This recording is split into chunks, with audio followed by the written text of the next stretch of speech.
आओ बच्चे, पिछले क्लास में लोग बाइनोमियल डिस्ट्रीब्यूशन के बारे में पढ़े थे, मीन के बारे में पढ़े थे, वेरिएंस के बारे में पढ़े थे और स्टैंडर्ड डेविएशन के बारे में पढ़े थे। थ्योरी तुम लोग एकदम क्लियर होगा ही, क्योंकि जस्ट पिछले क्लास की चर्चा हुई है हम लोग को। तो आओ आज उन्हीं सब पर हम लोग अप्रोच पढ़ने जा रहे हैं कि प्रॉब्लम कैसे कैसे, क्योंकि प्रॉब्लम तीन ही बात, डिस्ट्रीब्यूशन तैयार करना, मीन निकालना, वेरिएंस निकालना, स्टैंडर्ड डेविएशन निकालना। स्टैंडर्ड डेविएशन तो वेरिएंस में आधारित है, इसलिए स्टैंडर्ड डेविएशन ना भी बोले, मीन वेरिएंस मेनली बोले तो क्लियर रहेगा। तो डिस्ट्रीब्यूशन, मीन और वेरिएंस, इसी पर तुमको प्रॉब्लम मिलेगा। और बताओ, इस पर जैसा भी कोई प्रॉब्लम तुमसे पूछे तो हमको दो चीज सिर्फ चाहिए, यन और पी। पिछले क्लास में भी हम चर्चा कर चुके हैं कि यन और पी से ही सारा खेला होता है। तो यहां भी फिर मैं कह रहा हूं कि यन और पी हमको दिया रहेगा, उसके बाद हमको जैसा हिसाब पूछना होगा हमसे पूछ सकता है, हम बनाएंगे। क्लियर है? चाहे वो डिस्ट्रीब्यूशन तैयार करने के लिए कहे प्रोबेबिलिटी डिस्ट्रीब्यूशन तैयार कीजिए, या कहे मीन निकालिए, या कहे वेरिएंस निकालिए, जैसा भी हिसाब पूछेगा हमको यन और पी चाहिए। क्लियर है? जैसे एक एग्जांपल के रूप में मैं दिखाता हूं। जैसे मान लो कि हमको कोई यन और पी दे दिया, यन इज इक्वल टू 6 दे दिया और p इज इक्वल टू 1/2 दे दिया, और पूछेगा कि आप डिस्ट्रीब्यूशन तैयार कीजिए। क्लियर है? तो आओ, कभी कभी यन और पी ऐसे नहीं देकर ऐसे दे देता है, ऐसे 6 1/2, ऐसे नियामक की तरह दे देगा, कोऑर्डिनेट की तरह। तो घबराना नहीं, ये पहला जो होगा वो टोटल ट्रायल्स को इंडिकेट करेगा, और दूसरा जो होगा वो probability of success in first trial को इंडिकेट करेगा। यानी पहला प्रयास में सफलता का प्रोबेबिलिटी, जिसको हम पी बोलते हैं। तो ऐसे भी बहुत जगह लिख देता है, तो घबराना नहीं, ये दोनों सेम बात है। क्लियर है? तो आइए, तो हम बात कर रहे थे कि यन और पी हमको दिया हुआ है और हमको कह रहा है डिस्ट्रीब्यूशन तैयार कीजिए। तो आओ करते हैं। जब ये मुझे पी पता है तो क्यू हम लोग निकालेंगे, क्योंकि हम जानते हैं कि पी प्लस क्यू बराबर 1 होता है। तो क्यू हो जाएगा 1 माइनस पी, यानी 1 माइनस 1/2, तो हो गया 1/2। हम लोग पढ़े हुए हैं कि P plus Q is equal to क्या होता है, 1। इसी पर ऐसा काम किया। क्लियर है? तो मुझे n पता था, P पता था, तो हम क्यू निकाल लिए। अब और डिस्ट्रीब्यूशन तैयार करते हैं। हम लोग तो पिछले क्लास में देखा ही है। देखो डिस्ट्रीब्यूशन,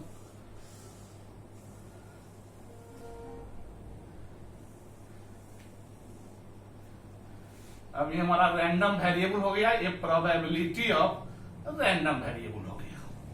अब तुम बताओ कि रैंडम वेरिएबल क्या होगा? नहीं मन तुम लोग सोच लिया होगा, तो पिछले क्लास से बहुत बढ़िया से समझा चुके हैं। रैंडम वेरिएबल होता है सक्सेस की संख्या, सफलता की संख्या। तो तुम बताओ टोटल ट्रायल्स तुम्हारा कितना है? 6। तो सफलता क्या होगा? या तो 0 या 1 या 2 या 3 या 4 या 5 या 6, यही ना होगा।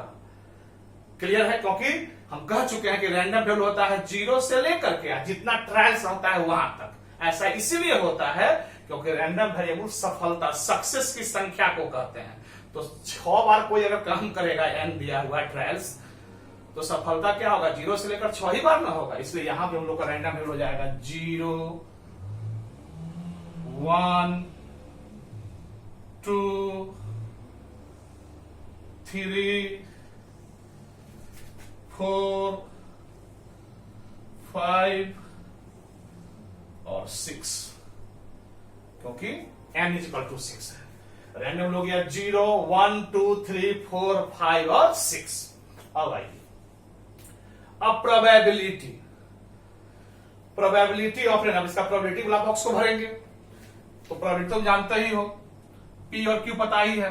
0 मतलब हो गया कि 0 बार सफलता हो गया, तो n क्या हमारा 6 है, तो क्या हो जाएगा 6C0। क्लियर है? इनटू p हमारा क्या है 1/2, तो 1/2 के पावर 0, तो 1/2 के पावर 0 तो 1 हो जाएगा। क्लियर है? लिखे नहीं भी लिखेंगे तो काम चलेगा, लिख देता हूं तुम समझो, इसलिए 1/2 के पावर 0, और q भी 1/2 है, तो 1/2 के पावर ऊपर का घटाओ नीचे का, तो 6 में से 0 गया तो क्या हो गया 6। इस प्रकार से प्रोबेबिलिटी हम लोग नहीं भर देंगे। 1 हो गया तो हो गया 6C1।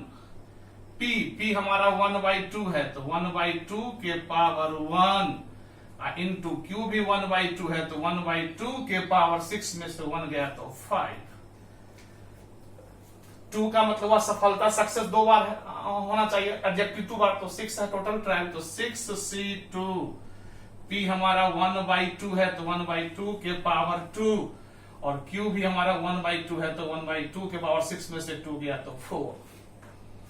3 का मतलब हुआ 3 बार सक्सेस, तो 6C3। P हमारा 1/2 है तो 1/2 के पावर 3, और Q हमारा 1/2 है तो 6 में से 3 गया तो 3।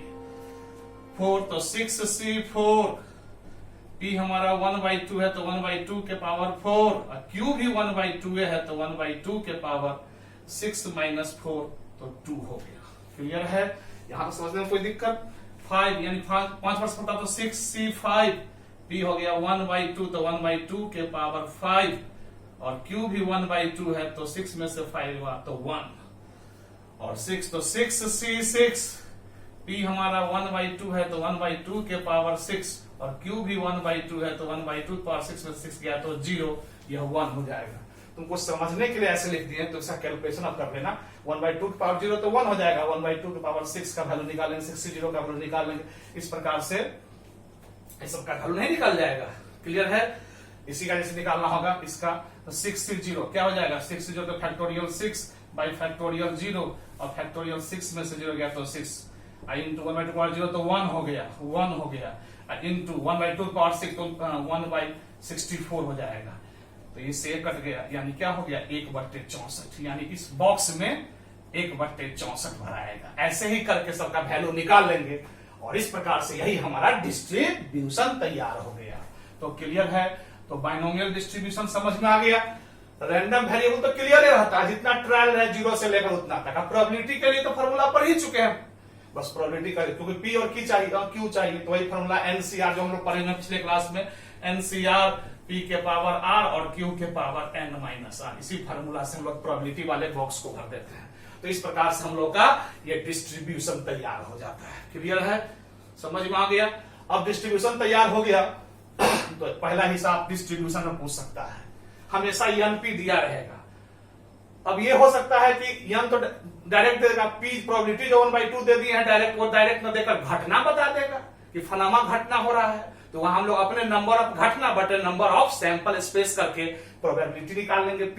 अब P जब निकल जाएगा तो Q1 माइनस P करके Q निकाल लेंगे, तो हमेशा तुमको दिया रहेगा एकदम क्लियर। तो ऐसे ही हम लोग डिस्ट्रीब्यूशन तैयार कर लेंगे। अब इसी में कोई तुमसे पूछ देगा ऐसे कि फाइंड, ये हिसाब कैसे दे देता, पूछ देता फाइंड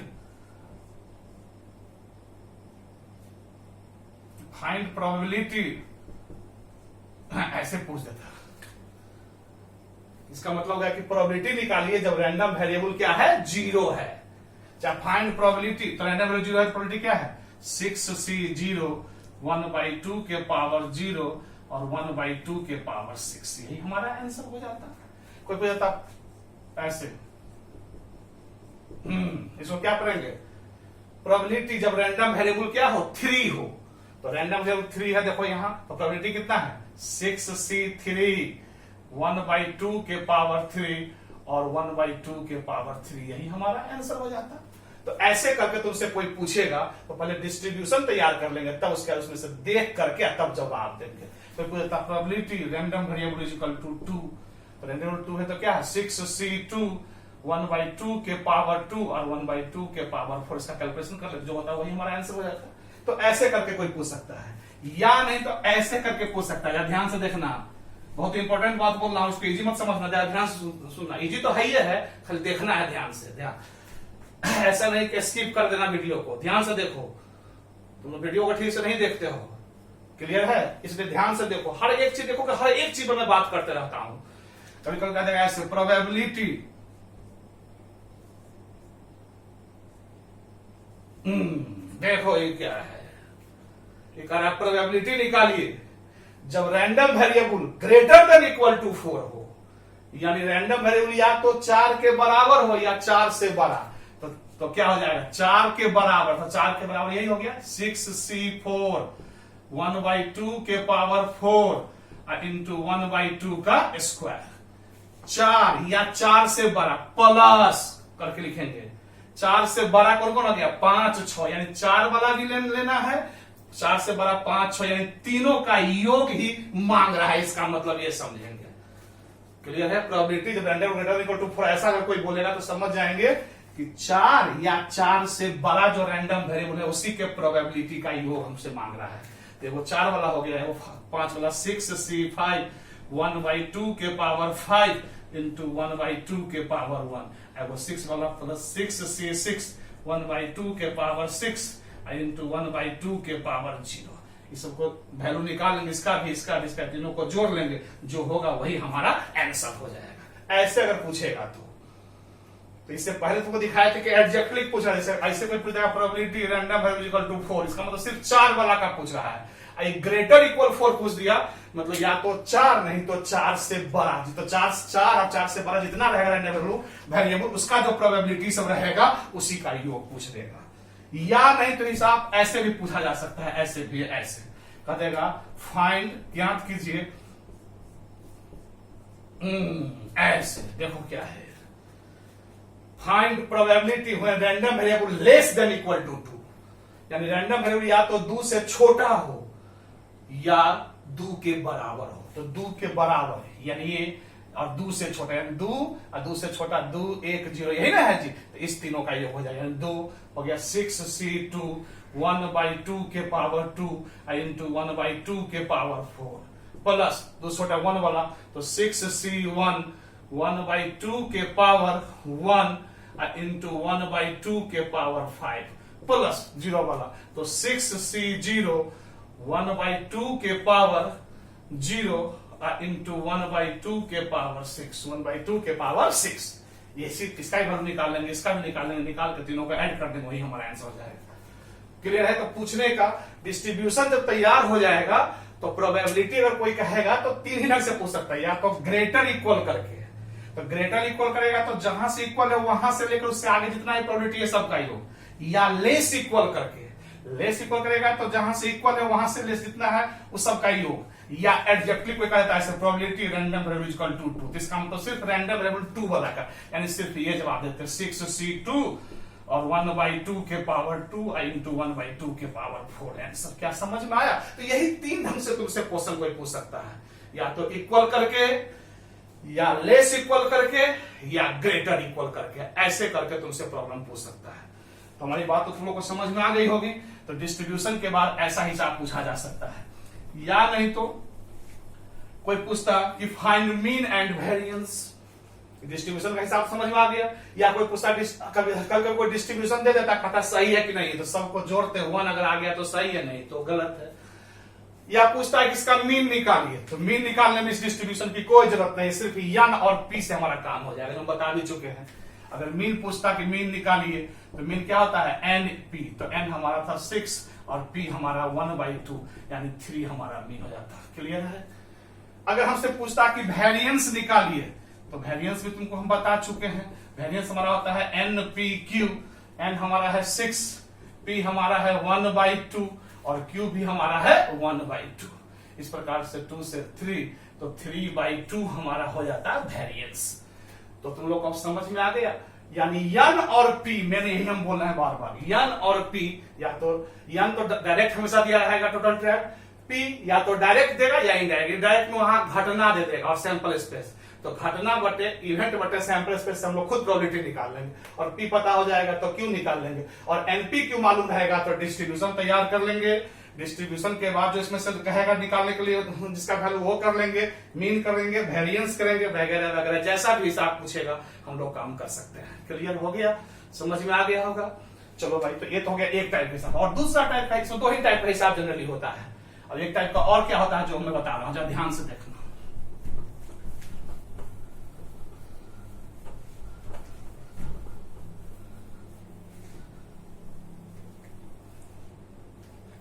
कभी कभी मीन और वेरिएंस दे देगा, कह देगा कि मीन है, मीन 4 है, वेरिएंस 4/3 है, ऐसे दे देगा। मीन और वेरिएंस दे दिया, क्लियर है? तो कहेगा डिस्ट्रीब्यूशन तैयार कीजिए। अब तुम ही बताओ भाई, देखो कभी कभी उल्टा हिसाब, ऐसा भी काफी हिसाब मिलेंगे तुमको। मीन और वेरिएंस हमको दे देगा, मीन दे दिया और वेरिएंस दे दिया, तो कहेगा डिस्ट्रीब्यूशन बनाइए। तुम तो जानते ही हो डिस्ट्रीब्यूशन बनाने में हमको कौन सी चाहिए, यन और पी। बार बोल रहा हूं, यन और पी, इसी पर सारा खेला होता है बाइनरी डिस्ट्रीब्यूशन में। यन और पी, यन हो गया टोटल नंबर ऑफ ट्रायल्स और पी हो गया probability of success in first trial. Clear है? तो तुमको ऐसे करके कभी कभी हिसाब पूछ देगा, मीन वेरिएंस देकर के पूछेगा डिस्ट्रीब्यूशन निकालिए। तो अब हम लोग जानते हैं, वी नो दैट, हम लोग जानते हैं मीन का क्या होता है फॉर्मूला, एनपी। तो एनपी बराबर 4 हो गया, क्वेश्चन तैयार हमारा हो गया। देखो तो, और वेरिएंस क्या होता है, एनपीक्यू, एनपीक्यू इज इक्वल टू 4/3। दूसरा क्वेश्चन तैयार हो गया। देखो तो मीन का फॉर्मूला पढ़े हुए हैं, एनपी, जहां एन हो गया total number of trials, P हो गया probability of success in first trial और क्यू हो गया probability of failure in first trial. तो मीन दिया था 4, तो एनपी इज इक्वल टू 4 हमने लिख दिया।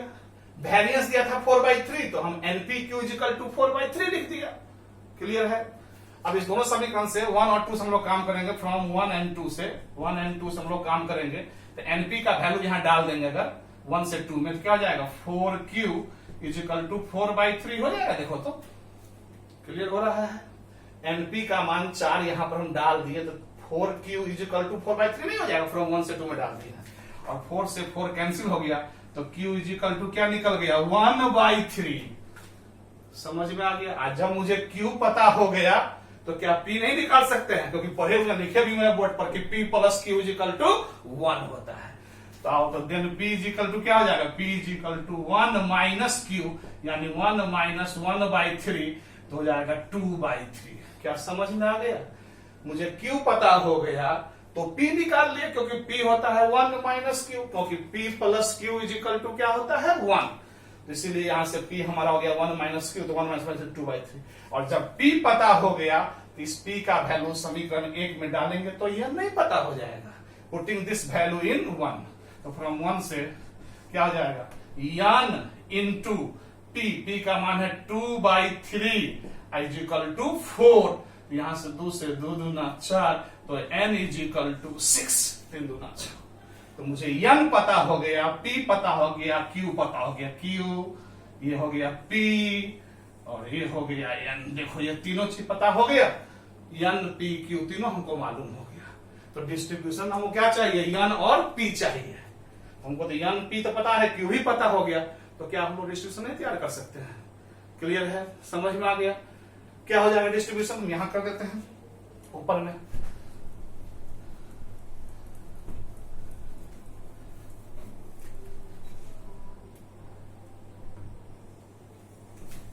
यही हो जाएगा, रफली कर देता हूं। ये हो गया रैंडम वेरिएबल, हो गया प्रोबेबिलिटी ऑफ रैंडम वेरिएबल। आओ रैंडम वेरिएबल क्या होता है, सक्सेस की संख्या। तो टोटल ट्रायल कितना है हमारा, 6। n इक्वल टू हमारा कितना है, 6। तो 0 से लेकर कहां तक होगा, 6 तक होगा। कह चुके जितना ट्रायल रहता है 0 से लेकर वहां तक होता है। 0 1 2 3 4 5 6 इसी प्रकार से। अब प्रोबेबिलिटी उसका भर देंगे, हम जानते ही है सफलता 0 है, टोटल ट्रायल 6 है, क्या जाएगा 6C0। p हमारा क्या है, p हमारा है 2/3, तो 2/3 के पावर 0 इंटू q हमारा है 1/3, तो 1/3 के पावर 6 में से 0 गया तो 6। इस प्रकार से भर देंगे। क्या समझ में आ गया? जैसे 2 रहेगा तो क्या जाएगा 6C2।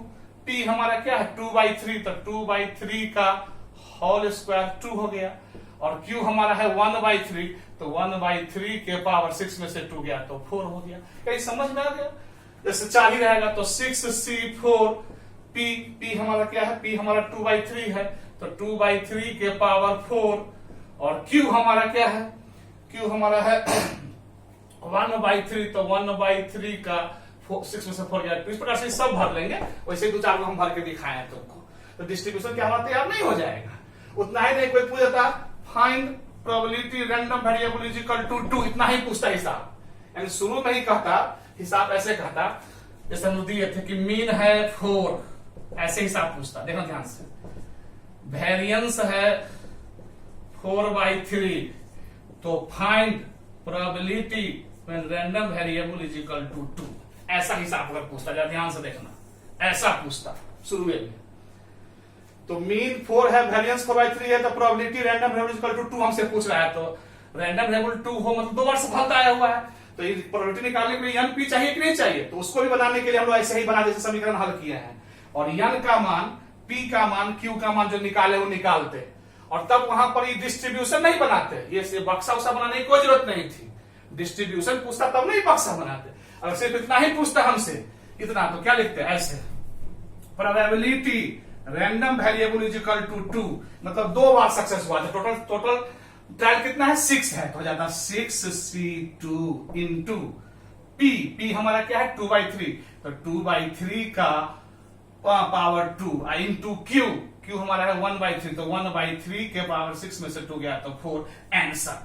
क्या ये बात समझ में आया? ऐसे लिख देते, ये डिस्ट्रीब्यूशन तैयार करने की कोई जरूरत नहीं थी, अगर इतना ही हिसाब पूछता तो, क्योंकि इसे पूछता probability random variable equal to 3, तो यहां पर जाता 6c3 हो जाता। डिस्ट्रीब्यूशन तो तब बनाएंगे जब डिस्ट्रीब्यूशन कहेगा, नहीं तो डायरेक्ट अगर किसी का प्रोबेबिलिटी पूछेगा रैंडम रूल देकर, तो रैंडम रूल जितना दिया है मतलब उतना बार सफलता है। क्लियर है? तो समझ में आ गया। तो चलो भाई, तो हम 2 टाइप का हिसाब बोले हैं कि एनपी अगर दे देगा कोई, ये कहते हैं मीन और वेरिएंस दे देगा, तो वहां से हम लोग 2 इक्वेशन तैयार करके एनपी क्यू, मीन को एनपी बोलते हैं, यानी NP is equal to 4, NP is equal to 4 और NP Q is equal to 4/3, इसी को हम ना किए हैं, तो ये सब मिला है 1 और 2 से, तो इस प्रकार से एन और पी निकाल लेंगे और काम कर लेंगे। तो यानी इन सारी बातों से जितना हम बात किए हैं वो सब बात से तुम लोग क्लियर हो चुका कि सब में सारा खेला यही 2 चीज का है, एन और पी का। क्लियर है? एन और पी का। अब एनपी कोई डायरेक्ट दे या इनडायरेक्ट दे, इनडायरेक्ट में मीन और वेरिएंस दे देगा, तो वहां से मीन और वेरिएंस का फॉर्मूला लगा करके मीन होता है एनपी बराबर 4 और वेरिएंस होता है एनपी क्यू, और डाल करके दोनों इक्वेशन से हम लोग एनपी और क्यू का मान निकालेंगे, या नहीं तो एन और पी डायरेक्ट दिया रहेगा जैसे पहले हिसाब चर्चा किया है। तो इन्हीं सब बातों पर तुम्हारा प्रॉब्लम से मिलेगा, कहीं कोई जान नहीं है, बहुत हल्का टॉपिक है, बहुत आसान है, सिंपल है, मैं बहुत डिस्कस कर चुका हूं, तुम लोग एकदम बढ़िया से समझ चुके हो। क्लियर है? तो अब तुम लोग को प्रॉब्लम हम भेज रहे हैं, अब तुम लोग प्रॉब्लम खूब मस्त से बना लो, कहीं कोई तुमको दिक्कत नहीं होगा। वैसे प्रॉब्लम हम भेज रहे हैं, तुम लोग बढ़िया से बना लेना, और अगले क्लास में उस प्रॉब्लम का सॉल्यूशन भी हम देंगे नेक्स्ट क्लास में। क्लियर है? तो हम देंगे और कुछ उसमें जो बात सब होगा और मटेरियल से हम डाल देंगे, लेकिन सबसे पहले तुम लोग को प्रॉब्लम जो दे रहा हूं पहले उसको बना लो। क्लियर है? उसमें जो दिक्कत होगा जैसे होगा फिर हम अगले क्लास में फिर बात करेंगे। तो यहां तक समझने में कोई दिक्कत नहीं, तो तुम लोग का प्रॉब्लम भेजा जा रहा है। क्लियर है? चलो, तो समझ में आ चुका होगा, खूब बढ़िया समझ गया होगा। एक बार भी स्किप नहीं करना, बढ़िया से देखना। अप्रोच बहुत इंपॉर्टेंट चीज होता है, थ्योरी और अप्रोच बहुत इंपॉर्टेंट होता है, इसलिए बढ़िया से देख करके और तब प्रॉब्लम बनाना। क्लियर है? सभी आदमी को सब प्रॉब्लम बन जाएगा। सभी बच्चे को बहुत बहुत प्यार और thank you for your patience.